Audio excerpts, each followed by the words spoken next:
Yo, what's up mga ka-vlogs, and welcome back sa ating channel. And for today's video, isisingit ko lang aking content na ito mga ka-vlogs.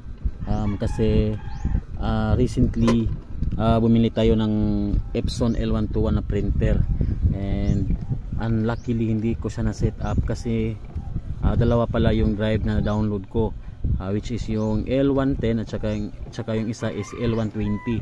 Since L120 na driver is only for document printing, kaya pinili ko yung driver natin na L110. So hindi pala siya na-detect, so dinala ko siya sa aking kaibigan, and yun sinet up niya again, and yung L120 na driver yung pinili niya.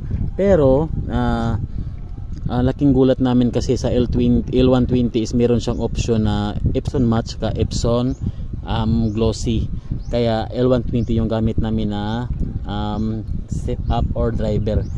And kagabi nakaprint na kami kagabi ng mga ilang pieces, around 20 pieces yata, 32 pala. And this time nagpiprint na naman tayo ng 5R size, ayan, para sa ating graduation portrait. Supposedly last year pa ito na print, pero wala pa tayong printer, and yung kaibigan nating nagpiprint is sobrang busy, kaya nung nakabili tayo ng printer na Epson 121, ngayon lang natin to naisalang sa pagpiprint. And ito yung gamit natin. Dito tayo sa may Photoshop, transfer natin yung files, ipaprocess natin yung files or ipiprint natin dito sa Epson L121. So 4 colors lang, and gamit nating papel is Kuyi RC Satin, 5760 dpi, 260 GSM. Ayan. And by the way, itong printer natin is natanggalan na natin to ng shark teeth, and naka direct pigment na rin to, pigment ink. Hindi na natin ginamit yung ating dye ink. Ayan.